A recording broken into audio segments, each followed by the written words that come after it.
Boa noite a todos, sejam bem-vindos ao canal Terça Livre TV. Eu sou Max Cardoso e esse é o Boletim da Noite.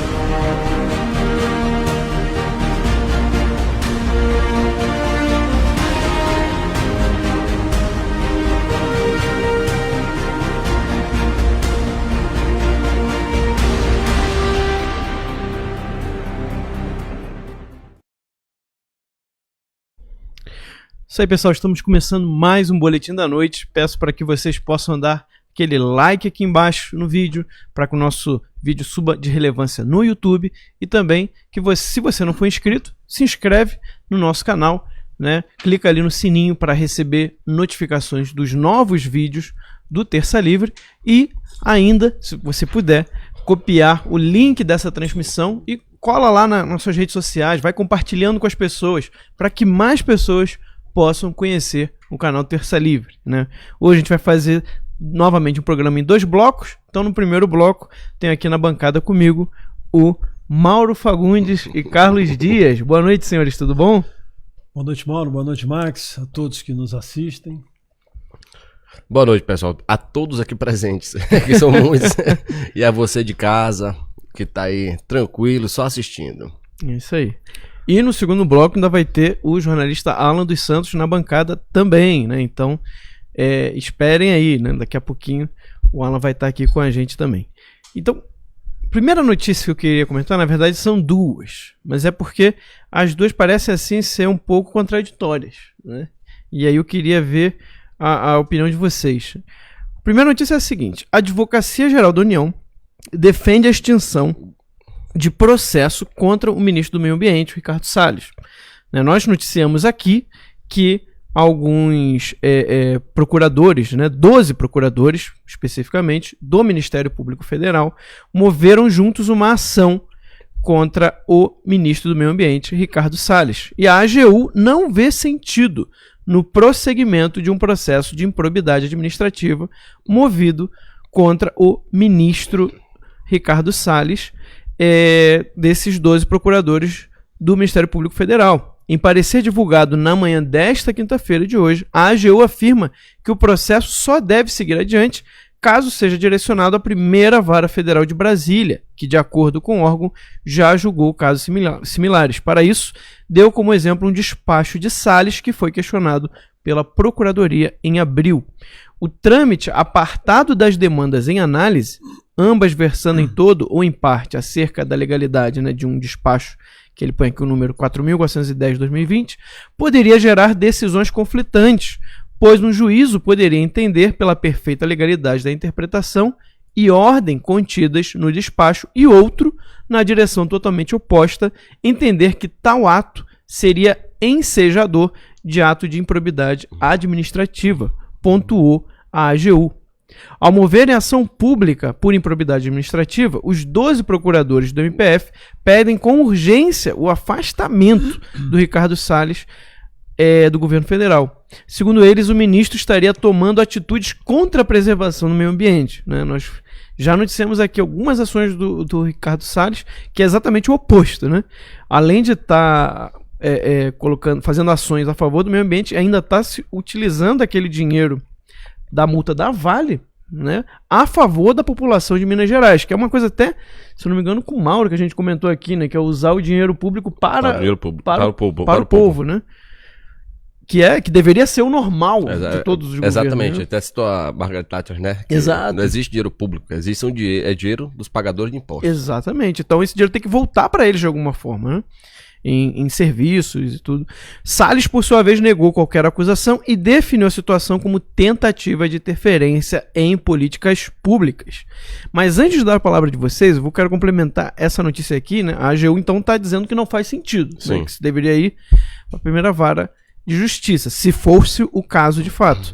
Agora, Moraes, ministro Alexandre de Moraes, nosso velho conhecido aí do STF, enviou à PGR pedido de parlamentares para abertura de inquérito sobre fala de Salles. Então, o que eu quero pontuar com isso? Existe claramente aqui uma perseguição contra o ministro Ricardo Salles. Antes era quem? Abraham, né? Abraham. Antes era o Abraham. Já percebeu que toda vez que Ramos defende alguém, o caboclo cai? Ele prometeu que Abraham, esqueçam, tirem da cabeça, Abraham não cai, ele está apoiado pelo presidente. Bom, agora ele começou a defender Salles e o Ernesto. Meu amigo já sabe que tá na bitola. Isso aí. Tá? Mas pode continuar que depois eu E aí, olha só, aparecer aí. o Alexandre de Moraes determinou que a PGR se manifeste sobre o pedido de parlamentares para que seja aberto o inquérito a fim de investigar o ministro do Meio Ambiente, Ricardo Salles. O caso se refere à reunião ministerial aquela, né, do dia 22 de abril, que saiu o vídeo, todo mundo viu, quando o ministro alertou colegas sobre o que considerava ser uma oportunidade trazida pela pandemia da Covid-19. Para ele, o governo deveria aproveitar o momento em que o foco da sociedade e da mídia está voltado para o novo coronavírus para mudar regras que podem ser questionadas na justiça. Segundo Salles, seria a hora de passar a boiada nas mudanças das regras ligadas à proteção ambiental e à área de agricultura. Tem uma lista enorme de regras em todos os ministérios que tem papel regulatório aqui. Para simplificar, não precisamos de Congresso. Para o grupo de senadores e deputados que apresentou o pedido, a intenção do ministro de alterar importantes regras ambientais em favor de interesses privados ou particulares, mas não foi isso que ele disse. Sim. Né? Dito, não. Não foi isso que ele disse. Vocês vejam que a própria notícia aqui, que é do G1, né, ela está um pouco contraditória. Quando você vê a fala de Salles e vê o que os parlamentares estão falando de duas coisas bem diferentes. Cadê? Aqui. Para alterar importantes regras em favor de interesses privados ou particulares. Pode se enquadrar como crime pelo Código Penal. Claro, se fosse isso, certamente poderia se enquadrar, mas não é o caso, aqui é uma forçação. Os parlamentares pedem a abertura de inquérito e o afastamento de Salles para que se evitem maiores danos ambientais imensuráveis, na linha do princípio da precaução em matéria ambiental. Né? E aí eles põem outros problemas da gestão, né? Inclusive aqui falando do ICMBio, que o Fernando Mello até explicou, né? Que foi uma coisa criada pelo Lula, né? Claro. Né? Para botar ali um grupo de esquerda mesmo, né? Militantes em relação à pasta do meio ambiente. Né? Então o que acontece? Um decreto do Salles, de 6 de maio de 2020, o decreto 10341, tirou o poder de comando do IBAMA e do ICMBio. Né? Melhor coisa não podia ser. Nas operações de suas atribuições de defesa do meio ambiente, passando para o Ministério da Defesa. Né? Porque também tem aquela questão em relação às fronteiras. Né? A Operação Verde Brasil 2, com custo previsto de 60 milhões de reais e que subordina os especialistas dos órgãos ambientais ao comando das Forças Armadas. Novamente a mesma situação. O despacho MMA 4.410-20, citado na reunião pelo ministro, que reconhece como consolidadas as áreas de preservação permanentes, as chamadas APPs, desmatadas e ocupadas até julho de 2008. Nesta semana, a Procuradoria da República no DF pediu à Justiça o afastamento de Salles por irregularidades em sua gestão. Né? Aqueles procuradores que a gente comentou aqui anteriormente. Então, temos aí, né, duas notícias, novamente mirando o mesmo alvo, Ricardo Salles aí, e não tem como não lembrar do que acontecia até pouquíssimo tempo atrás com o ministro da Educação, ex-ministro da Educação, o Abraham Weintraub. Nesse ponto aí, nós temos que analisar aí que nem o Jack Stripador, né? Por parte. Isso aí. A questão, por exemplo, da remessa da ação para a primeira vara federal é porque a ação de improbidade administrativa, ela tem natureza de ação civil. Ela não tem uma ação, a sanção dela não é criminal, a sanção dela não é penal. Então, natural e evidentemente, ainda que ela tenha alguma sequela, em caso de condenação, né, ela está dentro, ela possui natureza de ação civil. E o foro por prerrogativa de função, vulgarmente chamado de foro privilegiado, ele só vale, tá, para ações criminais. Então, não tem por que realmente tramitar em corte, tem que ir para a vara federal, primeira vara federal, primeiro grau, né, e tramitar por lá. O segundo ponto, no caso do pedido do Alexandre de Moraes, que ele fez o pedido para o pessoal, para a PGR, abrir um inquérito, apurar aí a questão das falas dos deputados, é porque aí ele já está querendo meter no âmbito criminal, não é improbidade administrativa. Tá entendendo? Entendi. Esse que é o rabo, é uma clara perseguição, é lógico. Agora você veja, você falar sobre um despacho de um ministro favorável ou contra, você está sendo criminalizado por isso. Nós estamos falando de parlamentares, meu amigo. Pelo amor de Deus, o que é que adianta você ter, sabe quando você fala na tribuna, ou o assunto está relacionado ao exercício da função, você é absolutamente inviolável pelas suas palavras e opiniões, não tem jeito. Só que isso está sendo mitigado, relativizado todo dia. E esse problema aí, sabe o que é? Toda vez que nós temos leis, que elas possuem expressões abertas, né? A expressão aberta é quando ela permite interpretação, uma interpretação drástica de acordo com a subjetividade do indivíduo. É o caso da lei de improbidade administrativa. Veja só, cabe improbidade administrativa se você desrespeitar alguns princípios sensíveis. O que são esses princípios? Moralidade, urbanidade. Se o boy você chegar no órgão público, o cabra não te tratar bem, te tratar mal, é improbidade. A improbidade. Então, também a imparcialidade. Tem tanta coisa. Perdão, a impessoalidade também é outro princípio. Você não. Então, toda vez que você tem alguma coisa tão aberta, você pode abarcar qualquer coisa. E existe hoje, meu povo, aí, um lobby internacional pressionando o Salles para quê? Para que haja uma política de preservação ambiental, retome, né, o passado, para que haja uma política de preservação ambiental extremamente absurda. Então, tem algumas empresas condicionando alguns tratados, inclusive algumas multinacionais, de virem para o Brasil injetar dinheiro, com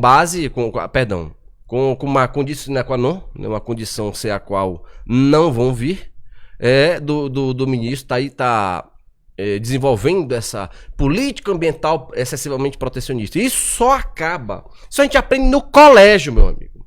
Lembra da aula de geografia? A gente aprende no colégio. O desenvolvimento sustentável, o quê? Você tocar o que você tem que tocar, depois você vai reflorestar. Não, mas interesse particular, como é que é interesse particular? Desde quando, se nosso agro fosse interesse só particular, não tinha agro no Brasil. Exato. O empresário, o microempresário, o pequeno empresário, o médio empresário, o de grande porte, todos, claro que tem interesse particular alocado. Mas você sempre vai ter interesse público, porque vai gerar emprego, vai gerar imposto. Qual é a sociedade, qual é o país que vive sem ter empresa? Exatamente. Não existe isso. Então, essa pressão aí é justamente para poder forçar essa retomada. E isso atrapalha demais. Tem realmente... E sabe por que ele tirou do IBAMA? Eu digo pelo IBAMA que eu tenho conhecimento de causa. O IBAMA, meu amigo, é um poço de corrupção. Você vai no norte aí, você vê auto de infração. Auto de infração porque o cabra desmatou, sei lá, 1 hectare. 50 milhões. Sabe por que eles dão um alto grande? Não são todos, claro. Mas muitos deles dão alto de infração enorme, gigantesco, para pegar dinheiro. Tá entendendo? Entendi. Então, quando você multa uma empresa ali, média, pequena, que seja uma madeireira, qualquer coisa, claro que tem muito sacana, né? Tem muito sacana. Um dia eu explico aqui como é que funciona o negócio do trânsito ambiental com a GF, que foram inventadas, as guias florestais, para extrair madeira. Tem uma quantidade, o cabra sai de lá e vai pegar só a madeira do colono. Mas tudo bem, a questão toda não tá aí. A questão toda, meu amigo, é porque se você não tirar do IBAMA, não tirar do CMBio, meu amigo, o país nunca vai andar. Qual é o país que cresceu sem cortar sua floresta? Sem aproveitar os recursos naturais? Claro, você vai fazer isso de maneira responsável. O problema é que eles querem engessar o Brasil. O Brasil sempre vai continuar sendo o país do futuro. Se continuar a dizer, sempre é o país do futuro e nunca o país do presente. Então, pelo amor de Deus, se tirarem aí o Salles por conta disso, meu amigo, aí o negócio fica complicado. E outra coisa, o afastamento dele precoce, dessa maneira aí, não seria nem você vai adiantar o efeito. Vai adiantar o efeito do pedido. Então, é algo altamente irresponsável, principalmente para um juiz de primeiro grau fazer.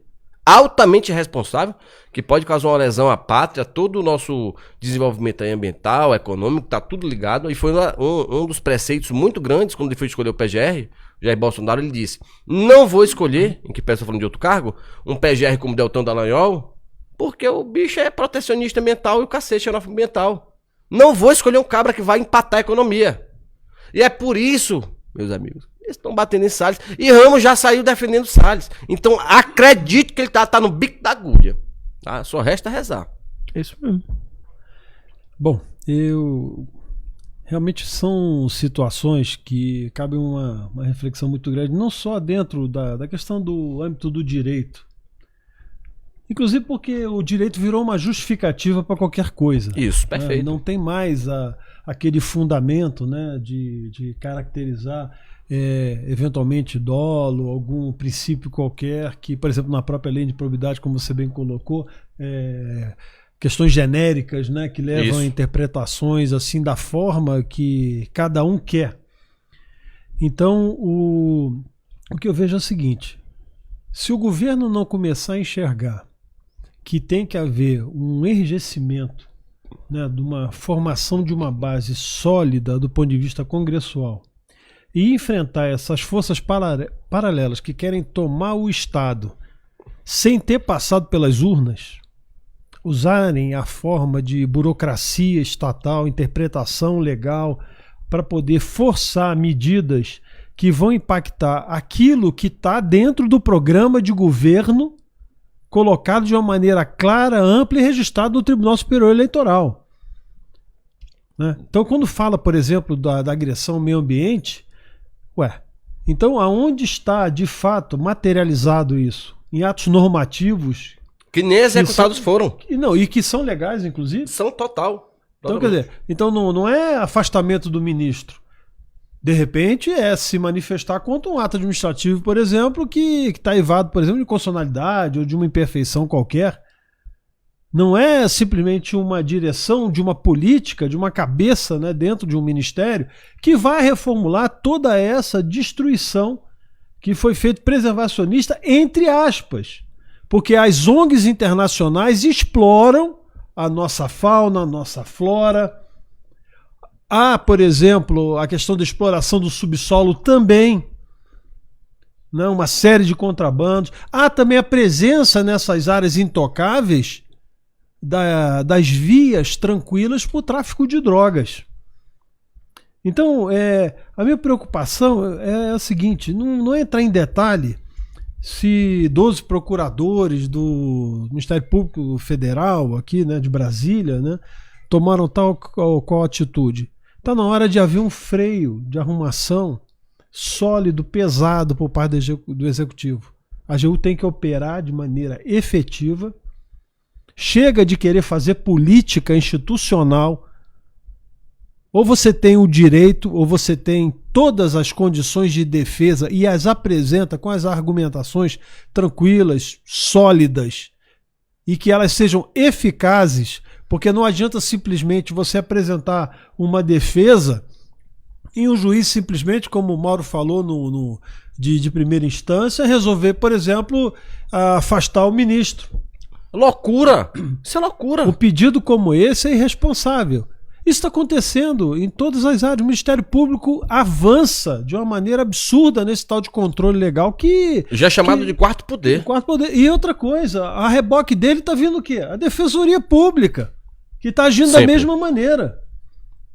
Então, o refém da estrutura hoje é o Poder Executivo eleito. Olha que coisa impressionante. O mais democraticamente eleito, tem mais voto, é refém. Voto direto, escolha pessoal, programa definido... na Câmara Federal e no Senado, os representantes que estão ali, independente da gente gostar ou não, esses foram eleitos também. Sim. Então, agora, esses que fazem um concurso público acham que podem tutelar o Brasil. Essa burocracia. Então, a máquina precisa ser desmontada. Não é desmontada para você não gerar controles. Não. É simplesmente para você tirar o nível ideológico que essa gente faz e atrasa o Brasil. Eu vou dar um exemplo. Estavam se discutindo com relação à área de agropecuária. A parte relativa, por exemplo, às pastagens que não podiam crescer, porque, na verdade, haveria desmatamento, uma série de coisas.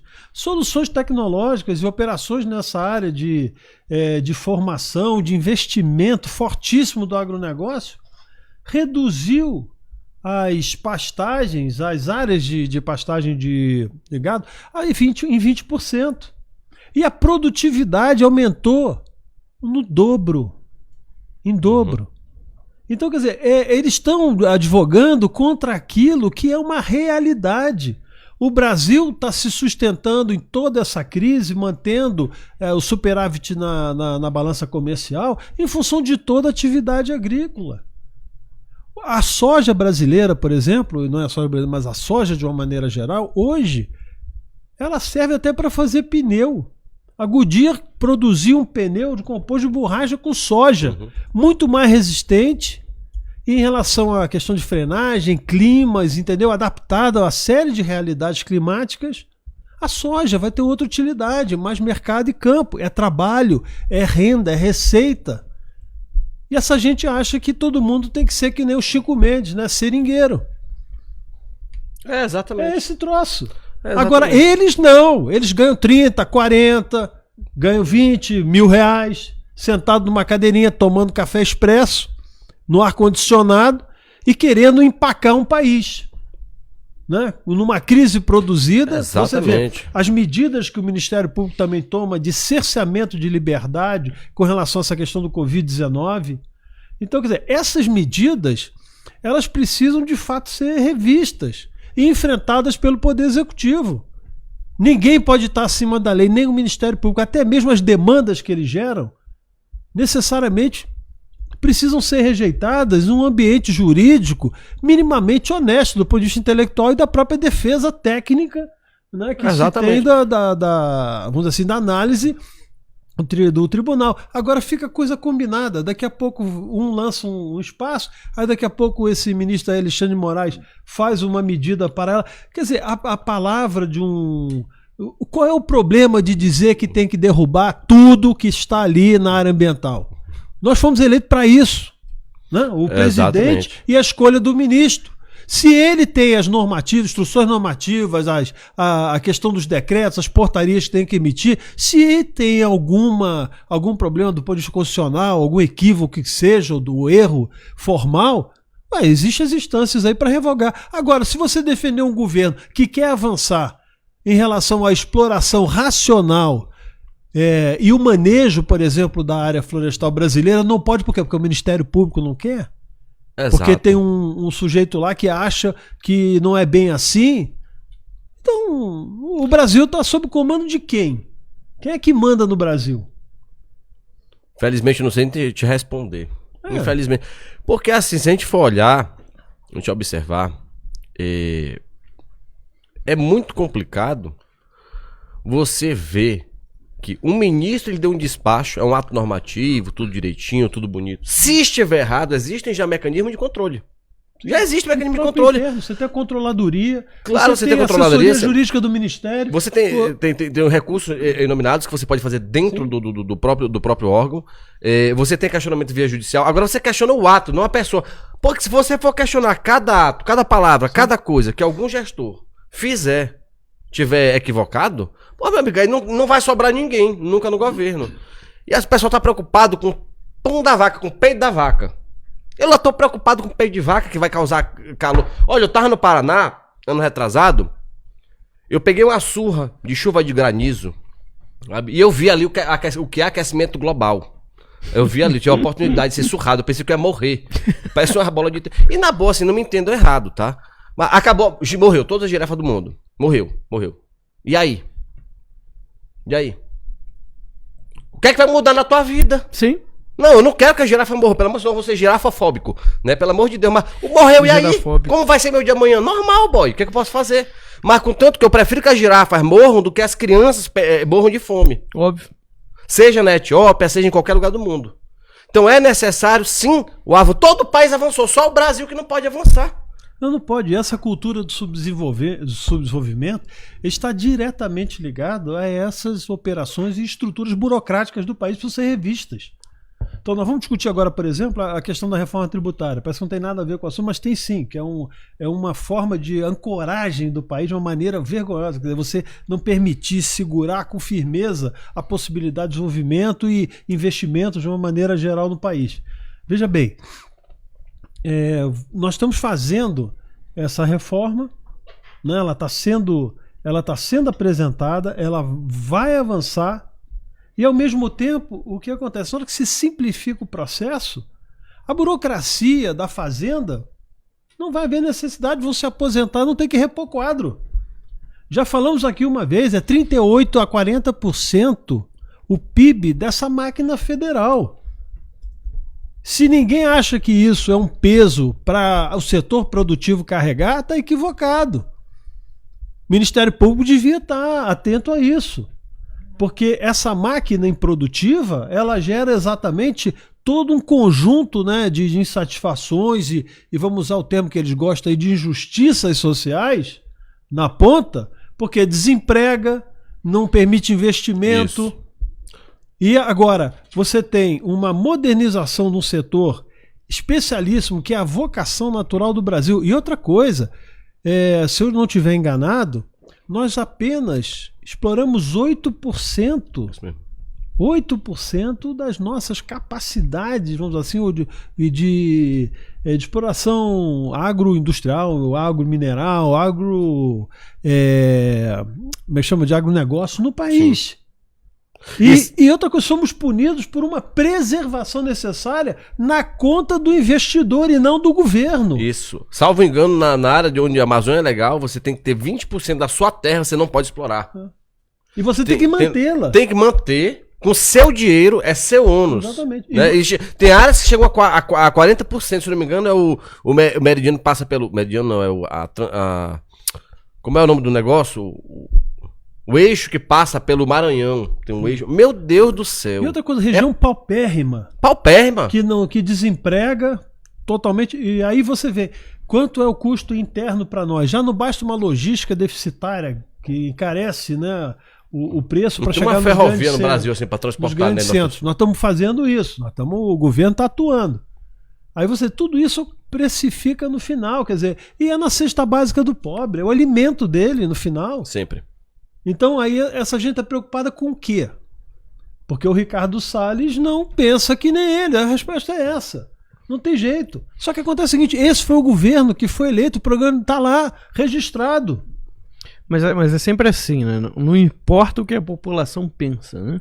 Não importa se a população é majoritariamente conservadora e está de acordo com os valores e a pauta, né, conservadora. Não, isso não importa. Importa é manter os esquemas aí que já existem há décadas. Agora, essa questão assim do ambientalismo, né, e do ecologismo, tudo isso, você tem assim tanta pseudociência, né, tanta coisa assim que não faz sentido nenhum, né? É óbvio que toda extinção de algum animal vai trazer lá alguns problemas para aquele meio ambiente. Só que a minha pergunta existe algo mais natural do mundo? Menos se for o boi. Né? Da empastagem. Se for boi, se for um suíno, entendeu? Isso não pode. Não, mas existe algo mais natural no mundo, na história do mundo, do que extinção de animal? Não, os dinossauros que eu digo. Imagina na cara. Mas imagina se as espécies não se extinguissem. Surgem outras, né? Eles aí... a última vez que eu conversei com alguém que entendia um pouco mais do assunto, falou que a cada 1 milhão de anos você tem tantas Nós espécies. Nós estamos no 6, depois a gente conversa. Mas o que também tem é existe uma questão econômica, né, importante, que são esses lobbies de produtores, por exemplo, de outros países. Que isso é fundamental. Que a nossa produtividade seja baixa. Não quer que o nosso sistema, por exemplo, que seja utilizado, jamais avance na direção dos mercados que, quer ver uma coisa? Que eles têm. Imagina se os Estados Unidos, na verdade, vamos trocar aqui. A nossa terra, se os Estados Unidos, os Estados Unidos não é uma terra pobre, tá? Mas se as riquezas minerais e biológicas, toda a biogenética que tem aqui tivesse lá, ou se os Estados Unidos tivesse sido aqui, meu amigo, é uma coisa de louco. O que tem aqui no Brasil é reserva para o mundo todo, não só de alimentos. É uma grande, pessoal, a grande fazenda. Até os ignorantes falam, é o grande pulmão. Não, boy, não é grande pulmão, não. Quando você corta a árvore, a própria árvore, o que ela produz, ela consome. Ela consome. Né? Ela só fica no 0 a 0. A única coisa que ela faz é não gastar o oxigênio. Ai de nós se não fossem as algas azuis. Exato, né? Exatamente. Produzem cerca de 90% do oxigênio do mundo. Exatamente. Mas aí são várias narrativas. Essa, né, de Amazônia Pulmão do Mundo, foi uma década de 90. Você não vê aquele negócio escola, que tu vê lá? Prendeu botaram isso. outro dia a foto de um urso polar magro. Parecia a Marina Silva. Magro, bem magro, chega a dar dó. Dá até dar comida pro bicho. Bicho coisando e tal. Cara, eles fazem sacanagem pra dizer que tá descongelando. É quando o bicho acaba de hibernar. Sim, exato. Consumiu toda a camada de gordura. Exato. Aí bota a foto do pobre do urso, desgraçado num pedaço de gelo, que descolou. Vai morrer. Como é o nome do urso polar? Pois é. Se eu não salvo engano, me permite, alguma coisa aquáticos, ou marinhos, alguma coisa. Ele é um urso que nada por quilômetros, inclusive a respiração desse grupo, que nem uma peia debaixo da água. Ele mergulha pra pegar peixe. Mas rapaz, é uma coisa de mal por quilômetros. Não, vai morrer o pobrezinho do urso, tá indo embora. É isso aí. Tudo narrativo. E não só a teoria do aquecimento global. Muito bem pontuado. É hipótese, porque a teoria tem que ser comprovada. Exato. É apenas uma hipótese que uma leva de gente irresponsável contrata alguns outros irresponsáveis. Porque você sabe o negócio da máfia da bolsa, né? Sim. Você só tem bolsa se você fizer o que o boy quer. Por que tu acha que a gente não tem aqui um estudo no Brasil contra o açúcar? As universidades são subsidiadas, as bolsas são subsidiadas com dinheiro privado. E você que vê que o açúcar, meu amigo, pelo amor de Deus, né? Aí não é só o açúcar interfere já na diabetes, em depressão alta, é o cacete. E a gente já comentou, 3 trilhões de dólares ao ano, diabetes. É o que movimenta, meu amigo. É o que movimenta. Essa que é a questão. O que move não é o interesse da saúde pública, não é o interesse ambiental, né? O que move é lucro, dinheiro. Né? No dia que um grupo que estiver dominando qualquer lugar, né, seja um país, seja um estado, seja uma cidade, achar que é mais interessante para eles, né, sei lá, proibir o açúcar, eles vão fazer de tudo para proibir o açúcar. De tudo. Pode ter certeza. Mas enquanto eles estão ganhando com isso, quem tá, né, ali, a elite tá ganhando, então o açúcar você não pode falar. Não vê o lobby antitabagista? Por quê? Fazem isso aí. É pauta da ONU. Sim. Eu nunca vou defender coisa globalista. Tira isso do cara. Porque a proposta é depois legalizar a maconha, porque ela é menos deletéria ao corpo. É engraçado, né? Tu fuma, dá um barato doido, tu fica possuído, depois come que nem um desgraçado. Não, mas o cigarro é que mata. O cigarro é do mal. Aí, pô, pelo amor de Deus. Exatamente. Tudo é dinheiro. Tudo é dinheiro. Tudo é dinheiro. E esse é um dos maiores lobbies que tem. Sim. Inclusive é o controle de alimentos, segurança alimentar do mundo inteiro. Então, ali, na verdade, não é só isso também. Você tem uma exploração de diversos produtos, inclusive companhias, né? Perfume, cosméticos, né? Uma série de coisas que, vamos dizer assim, que estão alinhadas em tese, né? A proteção ambiental, praticamente fizeram dali um cartório, um fechamento dos seus interesses. Sim. Então o que a gente precisa enfrentar é isso. Esse Estado não nos serve. Não nos serve. O governo Bolsonaro foi eleito para desalojar esse conjunto de operadores internacionais, tá certo? Que fazem do Brasil os seus interesses pessoais, esse globalismo, essa loucura ambiental. É lógico que todos nós vamos preservar, porque o patrimônio é nosso, não é do Ministério Público, não. Exato. É do cidadão, é daquele que trabalha naquela área, que precisa que se mantenha de uma operação sustentável econômica para continuar rendendo e multiplicando. Tanto é que vamos buscar o exemplo do agronegócio. É exemplo no mundo de produtividade, de inventividade, de investimento, setor de máquinas, de equipamentos, tecnologia, drone, aviação rural, tudo. E essa gente está pensando o quê? Porque estudaram lá num compêndio de direito e leram o livro do lado, sei lá, se escreveu alguma coisa, esse tal de Bill Clinton e essa turma de lá, escreveu alguma coisa, né, de preservacionismo, etc., né, linha de Obama, etc. Aí acho que essa cartilha vai servir para nós. Aí a gente tem que chegar na AGU com toda a delicadeza, né? Com todo o sentimento assim de ordem jurídica e dizer, não, pelo amor de Deus, vamos conciliar. Não tem que conciliar com essa gente, tem que desalojá-los onde estão. Então, se você tem, por exemplo, um dano ao Brasil, a ordem econômica brasileira, os enquadre nas medidas que tem que enquadrar. E acabou. Tem que reagir nesse nível, porque senão é permanentemente o ataque. E a gente fica se defendendo o tempo inteiro e às vezes os nossos escudos parece que estão invertidos, né? Sim. Eles estão defendendo os outros, e não a nós. É verdade.